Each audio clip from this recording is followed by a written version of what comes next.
Well, good evening, friends. Father Frank Pavone here, National Director of Priests for Life. I have a number of things to talk with you about tonight. Some really great news about the continuing to make the courts great again, and some things to think about regarding the Democrat candidates for president. But first, let's go to my book, Pro-Life Reflections for Every Day. And on May the 21st, we have Romans 2:15. The requirements of the law are inscribed in their hearts, and their own conscience will also bear witness for them. Reflection. Since the early 90s, over 2/3 of the freestanding abortion facilities in the United States have closed. Abortionists admit that one of the key reasons is that fewer doctors are willing to do abortions. Despite all their money and influence, the abortion advocates have not succeeded in removing the stigma from abortion. Let us pray. Thank you, Father, for writing your law in our hearts. May it strengthen us all in right conduct. Amen. ProLifeReflectionsForEveryday.com is where you can get this book. Well, brothers and sisters, first of all, let me mention to you that our pastoral associate, Alveda King, evangelist Alveda King, together with Janet Morana, our executive director, are on their way. In fact, they've by now landed in Jamaica. And the reason that they are there for the next few days is to work very hard to stop the spread of abortion there in that country, because there are some there who want abortion to be expanded. Certainly Planned Parenthood and the International Abortion Lobby are always pressuring more and more countries to get it expanded. And so Priests for Life was approached, I was approached by some of the key leaders in Jamaica to come down there and help, to speak to the clergy, to speak to the general public, to speak to members of government. And Janet and Alveda will be carrying out that task over the next few days. They're also bringing the movie Unplanned together with our friend Mike Manhart, who's one of the co-producers and with whom we have been working a lot in regard to this film. And we know that that'll have a great impact as well. They asked me to come down there too, but tomorrow I have an event in New York City together with the Holy See Mission to the United Nations. Priests for Life is a registered non-governmental organization at the United Nations. We're pushing hard for the rights of the unborn there as well on the international level. And so every year they have a special event where they bring together the leaders of that effort, and we'll be there. Tomorrow night we'll be talking with you more separately about that. Let me give you some great news, and then let me give you some news about some of the presidential candidates. The great news is, thanks again to the leadership of President Trump and the Republican senators in the United States Senate, we have another judge today, another strong, conservative, pro-life judge on the bench in the most liberal, wacky circuit in the United States, the Ninth Circuit out on the West Coast. That is changing. The number of Democrat-appointed judges on that court is being approached more and more by the number of Republican-appointed judges. This is the president's he's got several on there already that he appointed. One just last week, Judge Kenneth Lee, that we reported about. And today, Judge Daniel Collins, appointed to and confirmed by the U.S. Senate to the Ninth Circuit Court of Appeals. Those of you who follow these matters, you know when you hear the term the Ninth Circuit, you know all kinds of outlandish decisions come out from that court. But now we have President Trump placing several solid judges on that court. And the good news doesn't end there. Tomorrow morning, yet another of President Trump's nominees for that same court will have a hearing in the Senate Judiciary Committee. This is absolutely fabulous and fantastic news. Do we realize, brothers and sisters, what's happening here? How did abortion come about in this country? Was it because there was an election? Was there a vote? Were you asked where you stand on it? Were your parents or your grandparents asked where they stood on this? Did our elected representatives come together and decide to legalize abortion? It was through the courts that this policy, which the American people have never agreed upon, was imposed on us. And the laws put in place by the duly elected representatives of the people throughout all 50 states were wiped off the books in one day when Roe v. Wade was handed down in January of 1973, and that was through a court edict. And how many times has Roe versus Wade and all the other violent policies that go along with it, you can't even call them laws, because they're not laws, they're acts of violence. You can't even call them court decisions because they're not court decisions. They're acts of violence that have perpetuated this Holocaust of the unborn. How have these court decisions come down upon us? If you have wrong court decisions, it's because you have the wrong judges on the courts. And if you want the right kinds of court decisions, you have to have the right kinds of judges. And to get the right kinds of judges, you have to elect the right kinds of presidents, because they're the ones that choose the judges for the federal courts.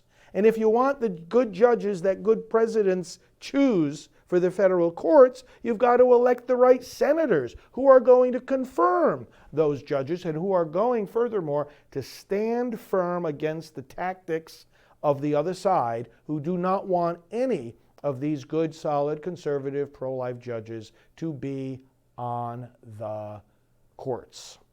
So Cecilia, bravo. We say bravo to President Trump and to the Republican Senate for passing the kinds of measures and appointing the kinds of judges that are going to defend your rights.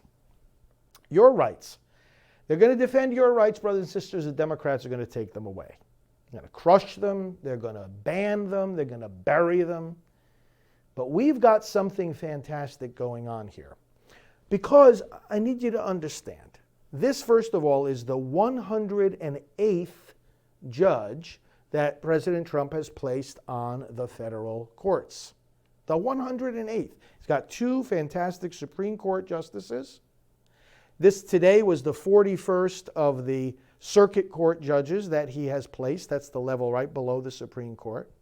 He placed another 65 judges on the district court level of the federal courts. And you have to understand what's happening here. These are lifetime appointments, okay? So the courts are moving in the right direction.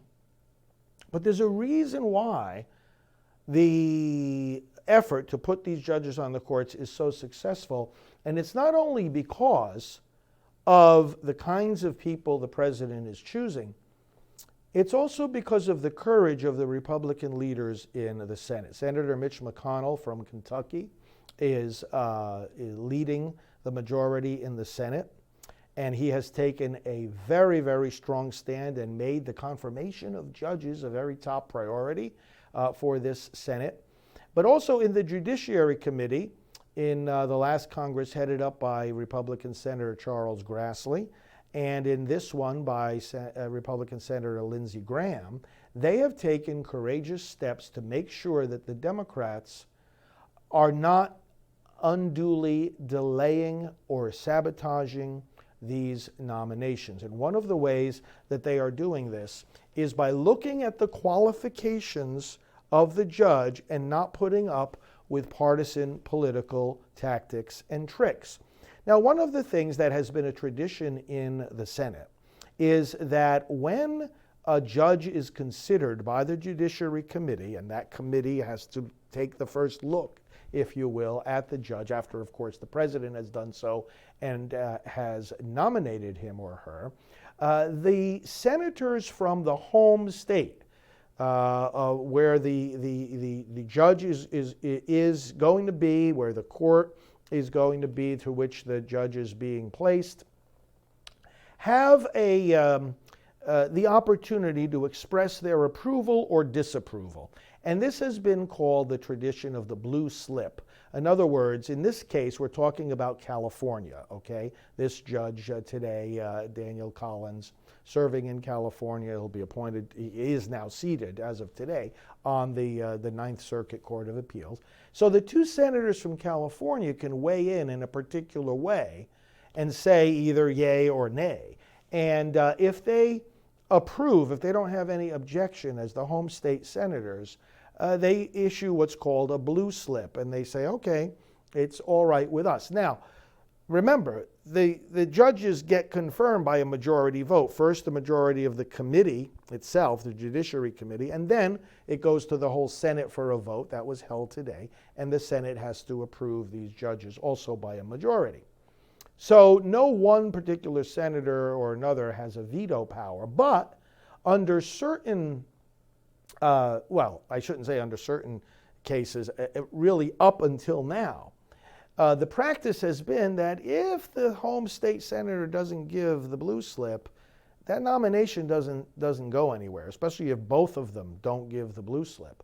Well, guess what? Both for the judge last week, Kenneth Lee, who was confirmed on the Ninth Circuit, and for Daniel Collins, who was confirmed today, neither of the California U.S. senators gave their blue slip. Neither one of them gave their approval. Well, think about who they are. Senator Dianne Feinstein, Senator Kamala Harris. These two women, they don't want President Trump's judges on the court. And so they did not approve of these judges. Guess what the Senate Judiciary Committee said? Thank you very much for your input. We have a majority of senators in favor of this judge. We are moving forward. This judge is qualified, and we're going to put him on the court. And so they did. So they did. The blue slip is not a law. It's not in the Constitution. It's just been a Senate tradition up until this year. I want you to understand something. Up until this year, this has not happened. That both of the home state senators refused to give their blue slips, and yet the judge still got confirmed on the court. This has not happened. The courageous leadership of the current Republican Senate is clearly in evidence here for your good and mine and the good of the church. Because again, where's abortion coming from? It's coming from elections? Are we referenda all over the country? Are we voting for abortion on demand? Or is it being imposed on us by the courts? Where are attacks on religious freedom coming from? Where's the redefinition of marriage coming from? Brothers and sisters, the radical policies that the left constantly wants to impose on you, on me, on our schools, on our children and grandchildren, on our churches and pastors are coming through liberal judges on the courts. After 8 years of President George W. Bush in the White House, thanks to all the judges he got to appoint, most of the federal circuit courts had a majority of judges on them nominated by Republican presidents. And that means their decisions tend to be more pro-life, pro-family, pro-faith, pro-religious liberty. After 8 years of President Obama and all the judges he got to put in place, the situation was reversed. Most of the circuit courts were dominated by Democrat-appointed judges. Now, President Trump is moving it back in the other direction with great speed, in fact, at record speed.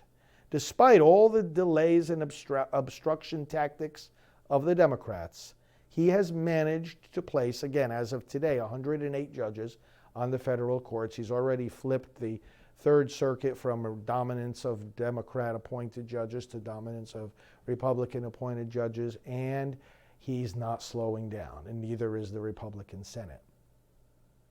Many of you, did you not, many of you voted in the last two elections with a motivation about the courts. In fact, most of the people who elected President Trump had that motivation. I certainly did as well. Knowing the role that the president has and the philosophy that he has, knowing the role that the senators have, and in deciding who's going to be on the courts, this motivated us in the elections. And so I want to speak clearly here about the fact that your vote is paying off.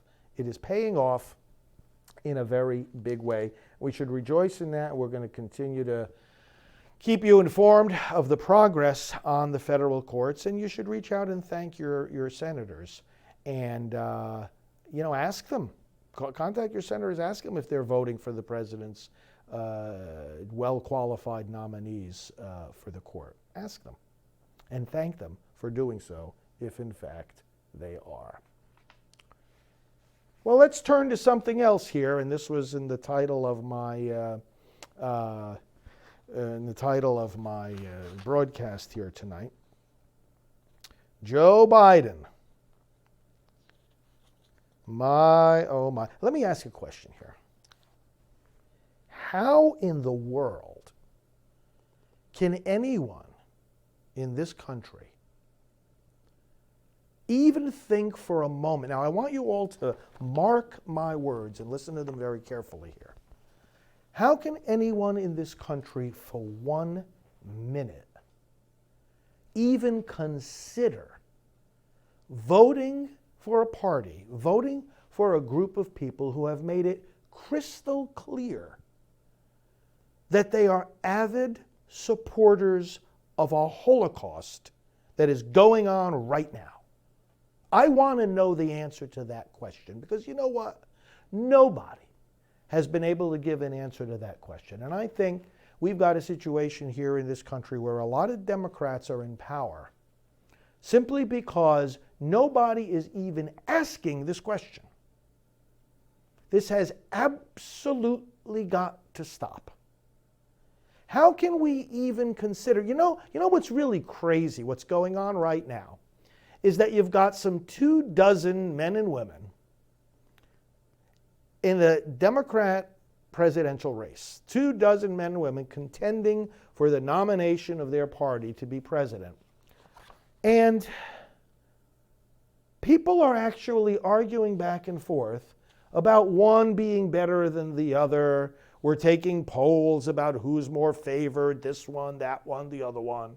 Who's in the double digits, who's in the single digits, how are they distinguishing themselves from one another? Why would you even consider any of them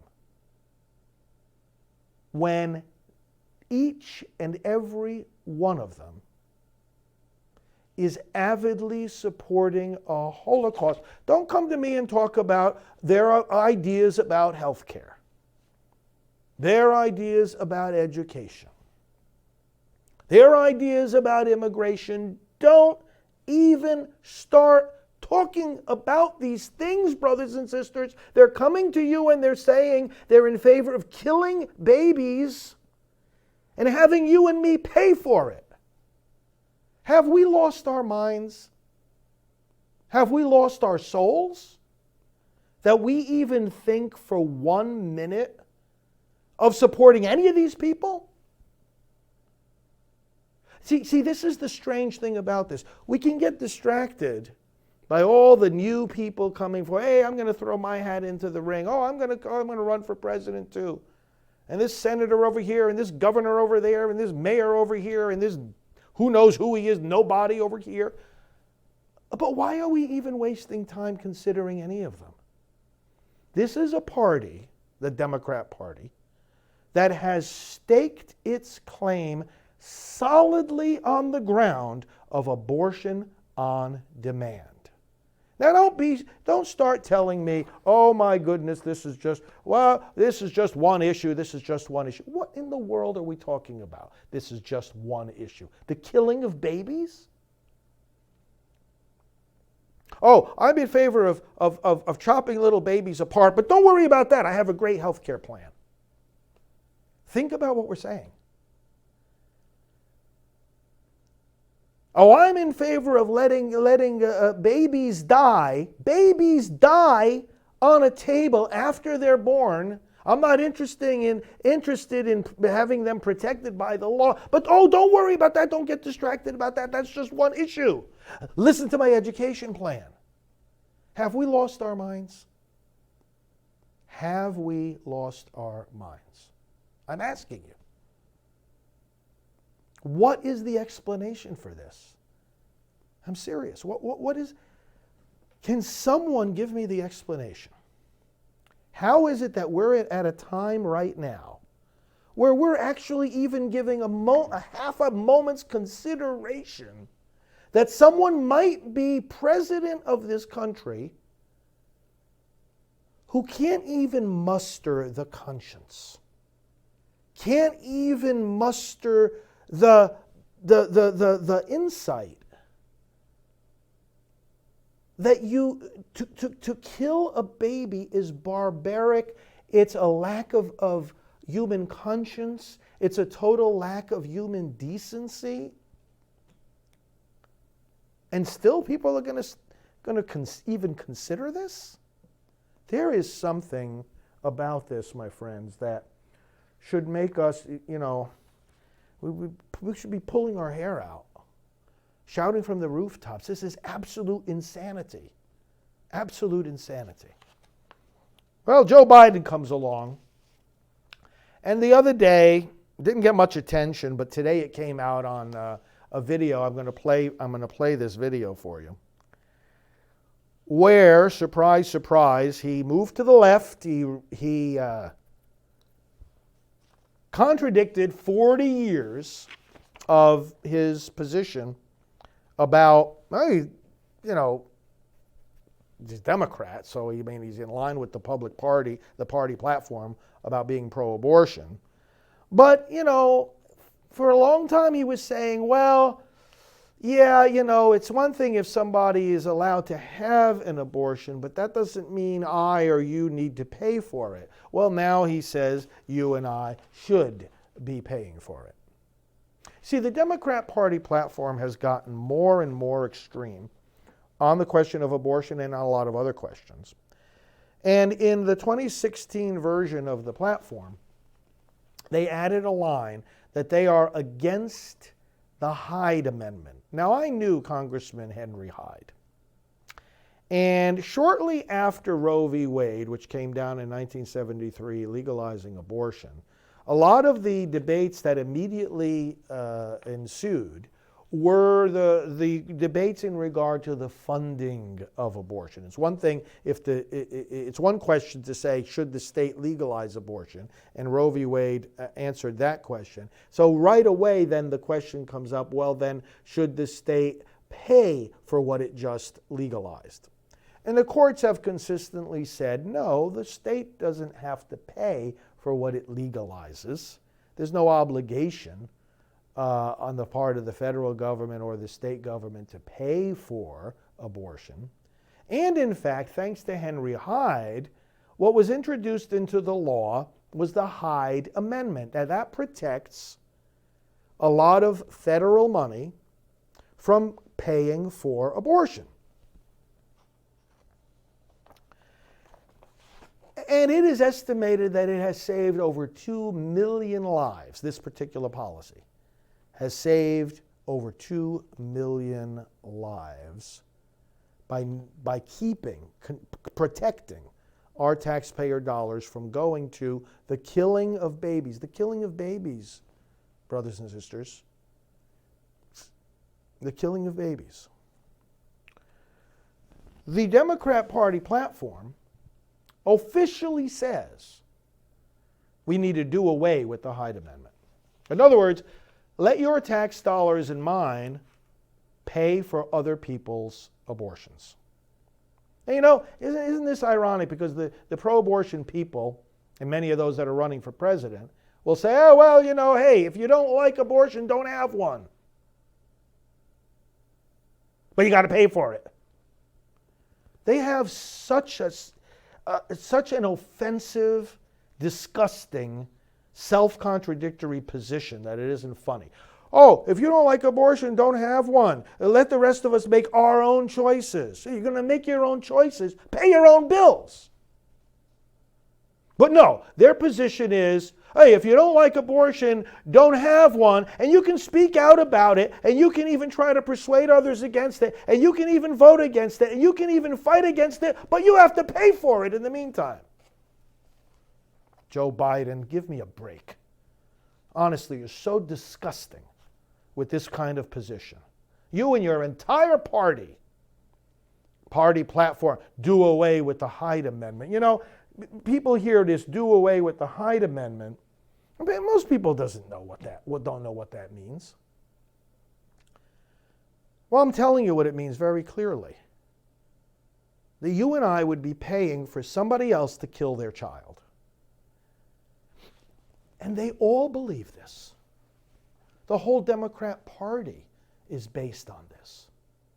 This is what they're saying. But I'm not making this up. Go read the Democrat Party platform. Go listen to Joe Biden. How can our fellow citizens even think for a minute to pay any attention to the whole crowd of them? You got to reject the party. You don't even have to waste time trying to compare one to the other, to the third, to the fourth, to the 24th. Enough of this. Enough of this.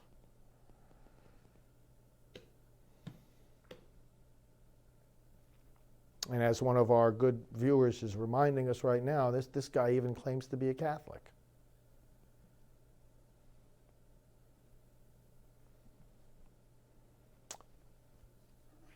Okay, let's take a look at this video. This is there was a woman who, she should be ashamed of herself too, that asked him what his position was about the Hyde Amendment, and now we know what he thinks. And you know, he might try to back off from this now as he sees the backlash that's going to come. But you know, never put anything beyond these people. But let's watch and see what this character Joe Biden has to say. I'm an ACLU Rights for All voter, and I have one quick question for you, and that is, will you commit to abolishing the Hyde Amendment, which hurts poor women and yes, women of color? Yes, and by the way, ACLU member, I got a near perfect voting record my entire career. I heard you did, but I'm glad you just said you would commit to abolishing the Hyde Amendment. Right now, it has to be. It can't stay. Thank you. How are you, man? Yeah, it can't stay. It can't stay. I'll tell you what else can't stay. Joe Biden and all his cast of characters over there, trying to think that they can get a single vote when they're A, standing for the killing of babies, and B, telling us we have to pay for it. I don't know about you. I of course I do know about lots of you. Find that offensive, so offensive. We have to make our views clearly known and tell your friends. Now some of you might have friends. Some of you do have friends, obviously, so do I, that identify themselves as Democrats. Okay. And they might be looking at all these people that now are running for president, trying to decide who might I vote for in the primaries. Would you please point this out to them? Tell people on social media, point out, share that video, share this video. Show them what Joe Biden just said. Away with the Hyde Amendment. It can't stay. It can't stay. In other words, yeah, if you're against abortion, don't have one, but you got to pay for it. It's outrageous. Governor Steve Bullock of Montana. Hey, Governor, I hope you're listening. What's the matter with you? What is the matter with you? You're the governor of a state, and you don't even know when human life begins?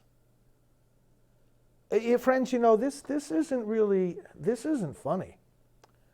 We've got people who are trying to govern, they're trying to make us think that they're worthy of governing an entire state or an entire nation. This guy now wants to try to do both because he's the governor of Montana and he wants to now be also the president of the United States.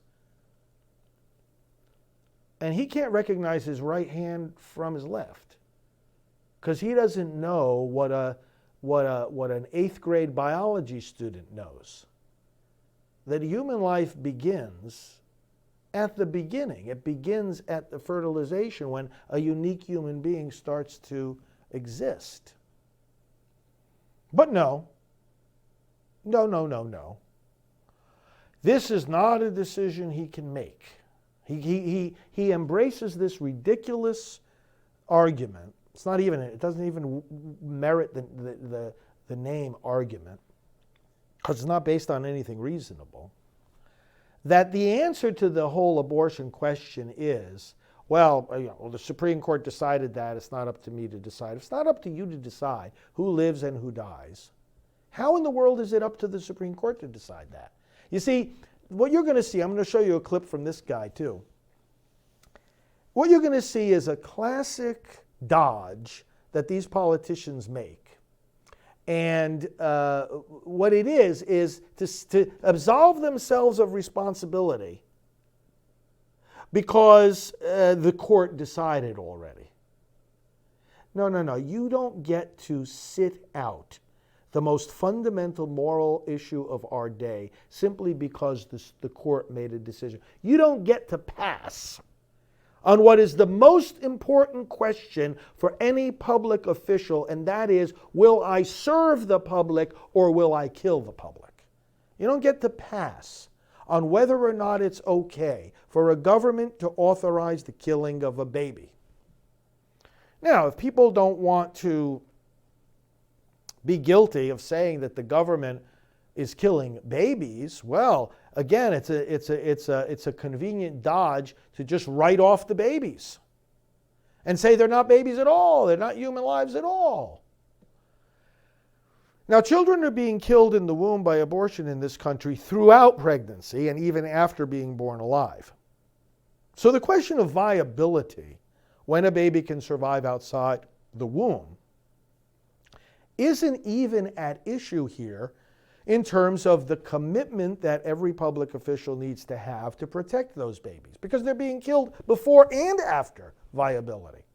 And furthermore, the court said it was okay to kill them both before and after viability. We have the telephone calls that you can listen to at exposeabortion.net.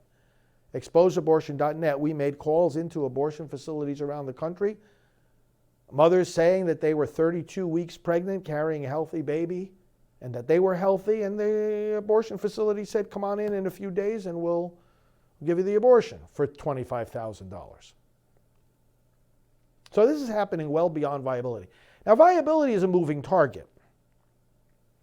As science and medical science gets better, the age of viability gets lower. Not only that, but it changes geographically. Viability in the United States of America, with our medical systems, is not viability in Bangladesh or in the middle of an African desert.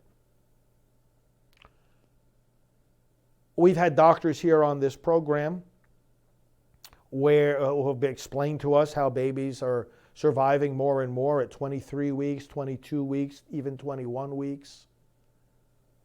Viability is changing fast, changing constantly, getting younger and earlier. Now, well before viability, in fact, when the baby is just 8 weeks old, you've got all the major bodily systems and organs in place already. They're going to continue to grow and develop, but they're there. They're there. You see the hands at 6 weeks and even earlier. You see the baby is a baby. What is that if it's not life? Growing, moving, having its own unique genetic makeup, having a beating heart that starts beating at 21 days, having a brain that you can measure the brain waves at 6 weeks. Movement, growth, unique identity. absorbing nutrients, expelling waste. That's not life. 8th grade student, biology class. When does a human life begin? Correct answer, fertilization. But no, we have the governor of the state of Montana saying stupid things, along with all his Democrat comrades in that Democrat Party, in that Democrat contingent of men and women running for president, when they can't even answer the most fundamental moral question that we have. I go back to my original question, my friends. How can any American spend 1 minute even considering voting for these people, voting for this party? How can we spend a minute even consider? Why bother looking at the differences between these clowns? That's an insult to clowns who can't even stand up and say, we are going to protect babies. I don't get it. Listen to this now. I'm going to show you a video clip of the governor of Montana, again, who's thrown his hat into the presidential race, Governor Steve Bullock. Doesn't even know when a human life begins. Watch this. Alabama passed the most restrictive abortion law in a generation with the goal of reversing Roe v. Wade. I know you don't support the law, but it has reignited this debate over abortion and abortion rights in this country. I wanted to ask you just more philosophically, some lawmakers believe life begins at conception, others at a heartbeat, others at implantation, others at viability outside the womb. When do you think life begins? Well, I think that ultimately the Supreme Court settled this 45 years ago, and it's not my decision to be making the decision that a woman needs to make in consultation with her doctor and her family and her faith if she so chooses. I get that that's your political position, but more philosophically, when do you think life begins? When you think about the process? Do you think it's fetal viability, implantation? I mean, this is just a discussion people have. Sure, I would say that life begins at viability. But either way, it's not up to people like me to be making these decisions. And I think that's the greater point. And it's not what I think, it's that what does an individual woman need to do with her body and with her health care? And those aren't decisions that I should be making. Stop giving us this crap. Stop it. Oh, it's not up to me to decide. What the heck is wrong with you? It's not up to me to decide that that criminal is going to kill somebody in the street. Oh, it's not up to me to decide that that person is going to rob a bank. Oh, it's not up to me to impose my morality on this family member who's going to kill another family member. Oh, it's not up to me to decide if someone wants to choose to rape somebody else. Oh, it's not up to me to decide that a husband is going to beat his wife. Oh, it's not up to me to decide that a woman is going to take her kids in her car and drown them in a lake. Oh, it's not up to me to decide that one student is going to shoot another student or 10 students in their school. Oh, it's not up to me to decide these things. Stop giving us this cowardly nonsense. When a child is about to be killed, yes, it is up to you to stand up and say no. When someone's rights are going to be trampled underfoot, yes, it is up to you, and it is up to lawmakers, and it is up to public servants to serve the public, for goodness sake. Governor Steve Bullock, Joe Biden, and all the rest of you who are pretending that you would be worthy of even a single vote for the highest office in this land, stop giving us this crap. These are babies. And if you don't think that you're able to stand up and say, no, you may not kill a baby, then you don't belong in public office. You don't deserve one shred of political power, 1 ounce of decision-making authority over anybody else. when you can't even stand up and say, you know what? It is our duty to protect these children.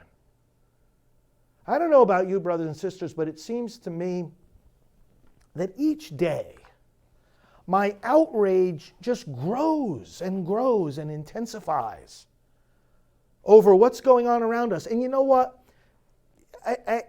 If we don't express this outrage to one another and to the world, we risk losing it. We got to express it. You know, the number of people have been telling me in these comments, you know, "Hey, we need more priests speaking out about this." You better believe we do. Because if we can't get passionate about this, if we can't get excited about this, if we're not outraged about this, well, then what's wrong with us? How can we say we're embracing goodness and truth and we hate evil? Scripture says the Lord loves those who hate evil. We've got to hate evil. Not just oppose it, not just disagree with it. That's not enough. We've got to hate it. Let me give you one more. Again, listen, they're all the same. These folks, these Democrats, they're all the same. Don't try to find a good one among them when it comes to this issue. They're all the same. But listen to this. These quotes from Indiana Democrat presidential candidate Pete Buttigieg. "I think the dialogue," this is over abortion, "has gotten so caught up on where you draw the line that we've gotten away from the fundamental question of who gets to draw the line. And I trust women to draw the line." Okay, Pete. I trust women not to go through red lights. But does that mean we're going to take the traffic lights down? I trust women not to go through red lights. I trust men not to go through red lights. But you still have to have the red lights. Because you know what? Some people are going to go through them. And if you think that someone afraid, confused, feeling isolated and alone in a pregnancy that she knows is going to change her life is not going to be tempted to make the wrong choice, well, you haven't been listening to very many women who've been in these circumstances. We work with them every day. And so many of them say, "I would have never had an abortion if I had the help that comes from the law that sets up certain boundaries against bad behavior that we might very well be tempted to engage in because the circumstances and the pressures and the confusion are so bad. I trust women to draw the line."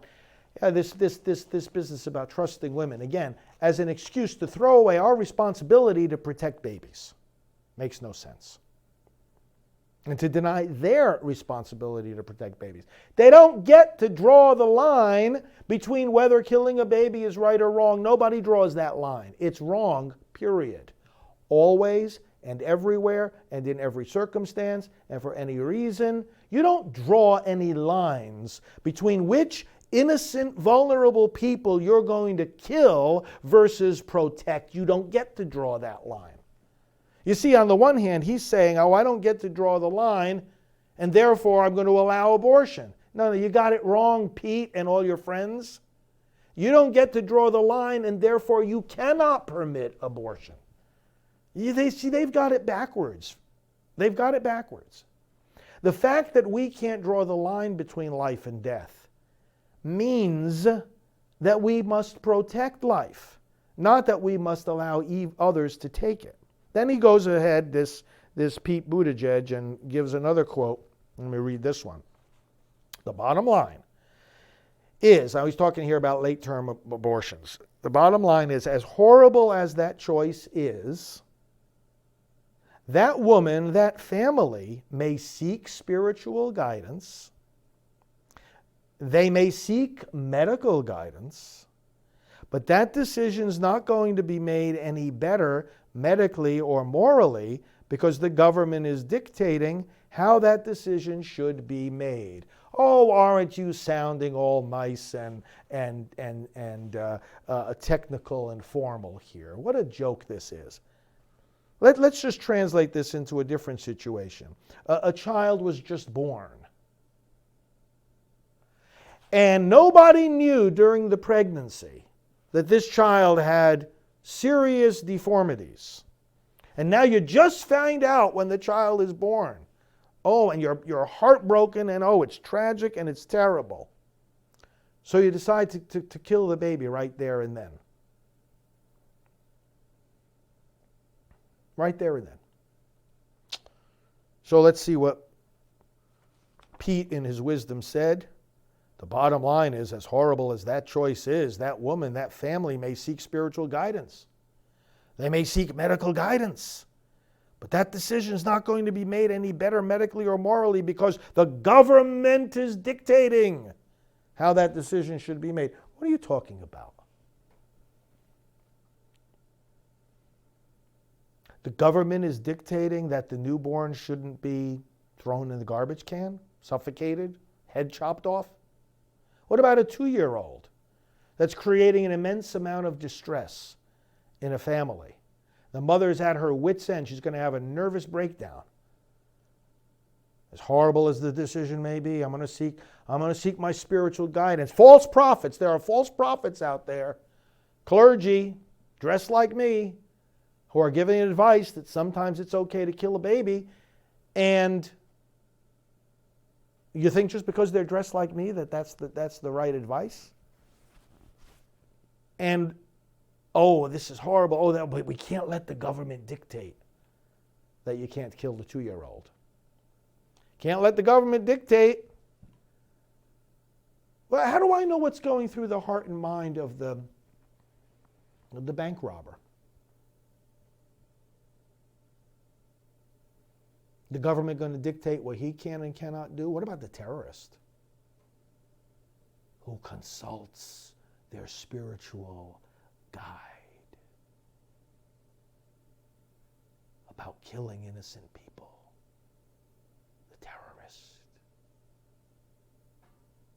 You see, Mayor Pete thinks he can dress this up in spiritual language, and these other, again, they're all the same. Pro-abortion candidates, they can dress this up in spiritual language and say, oh, you know, the mother, the family, they're going to seek spiritual guidance. They're going to seek what they believe in God to make this decision. Who am I to interfere with that? Who are you to interfere with that? You're a lawmaker. You're supposed to be preserving public order. You're supposed to be protecting people's rights. You're supposed to be saying to people, no, you don't kill babies. And it doesn't matter if you think God told you that it's okay. This, my friends, is an abuse of religion. For a politician, for anybody to say, oh, well, if you consult with your spiritual guide and they say it's okay to kill a baby, well, then who am I to interfere with that? You see how they abdicate their responsibility and they want us to give them the highest office in the land? They want us to give them the highest office in the land, but they can't even say, oh, yeah, maybe it is up to us to protect babies.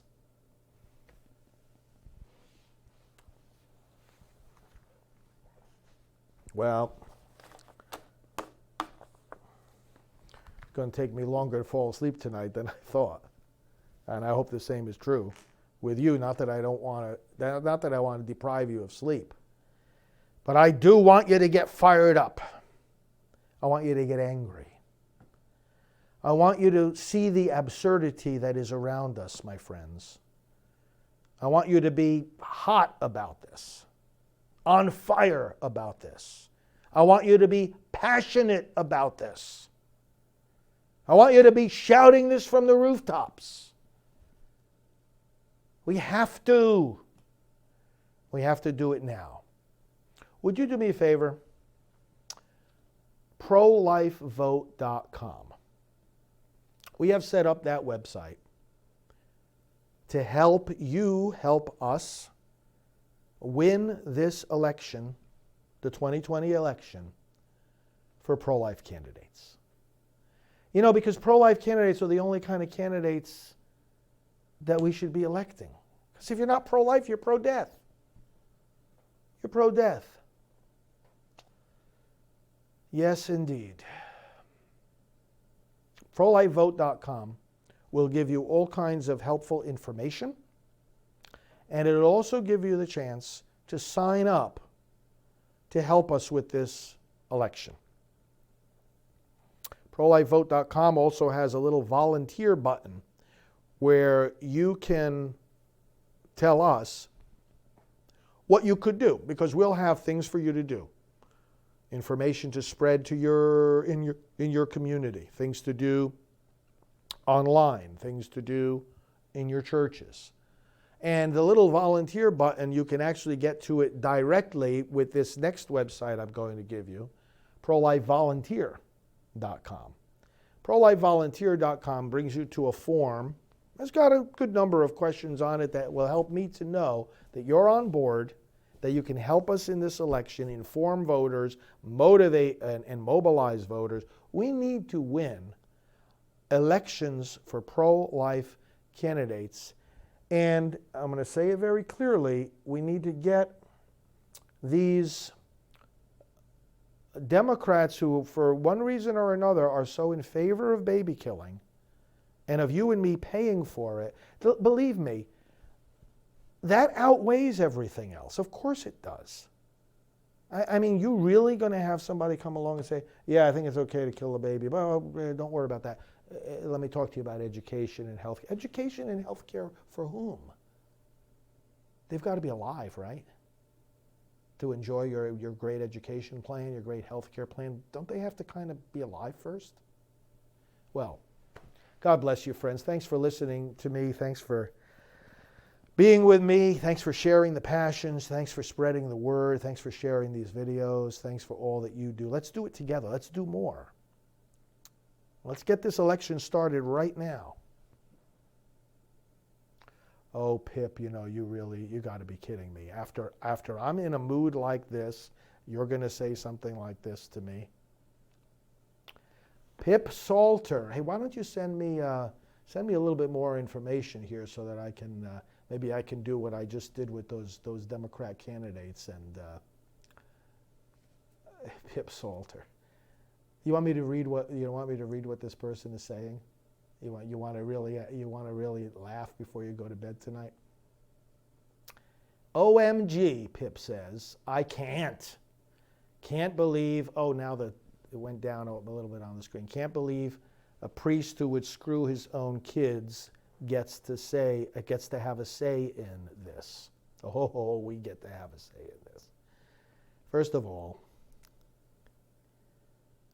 yeah, you see, this is a classic tactic too. Now we're going to see all these pro-abort Democrats doing and saying the same thing. First of all, accusing people that they don't know of doing horrible things. So first of all, repent from that. And secondly, oh my goodness, brothers and sisters, not for one split second should you let anyone give you any reason why you think you should be silent. Everyone has a say in this, no matter what they do or don't do, anything. And then, some of you have been asking about exceptions. Listen, President Trump is the most pro-life president that we have ever had.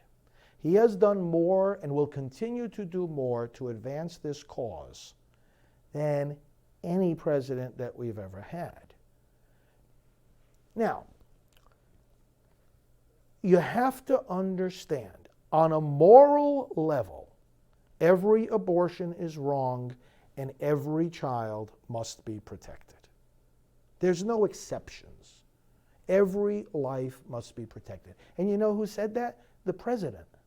He said it in the State of the Union address. He said this is a fundamental truth, that all children, ALL, all children, born and unborn, are made in the holy image of God. He believes that. He knows that. He's convinced of that. He's a president. He has legislation. He's trying to unite the country around putting an end to abortion. And in this current political climate, all pro-life legislators, with very few exceptions, understand that if you're going to mobilize a legislative body, if you're going to mobilize a state legislature, if you're going to mobilize a Congress, if you're going to mobilize the nation, we're not talking here about a choice between a law that it protects all the babies with no exceptions and a law that just protects them with the exceptions of rape, incest, or the life of the mother. My friends, that's not the choice. This discussion could happen if running against President Trump in 2020 were a whole list of candidates who said, no, Mr. President, we're not going to just protect babies with the exceptions of rape, incest, and life of the mother. We're going to protect them all without exception. Is that, what country do you live in? Is that what we're choosing between in this election? Or are we choosing between a president who is saying all children are made in the holy image of God, we've got to protect children, we've got to stop this violence of abortion, versus somebody who's saying all abortions are okay, you even have to pay for them? That, my friends, is the choice that we have here. Don't get caught in the wrong battle. Please don't get caught in the wrong battle. As if we have President Trump on the one hand and somebody who's saying protect the babies with no exceptions whatsoever on the other hand. When we get to the day that we have that election, then we'll talk about who to vote for. But right now, they're different universes altogether. I know plenty of pro-life legislators who are completely, in fact, just about all the ones that I know are completely against all abortion, but they will come up with legislation that protects most children because they know they can get it passed in that legislative body.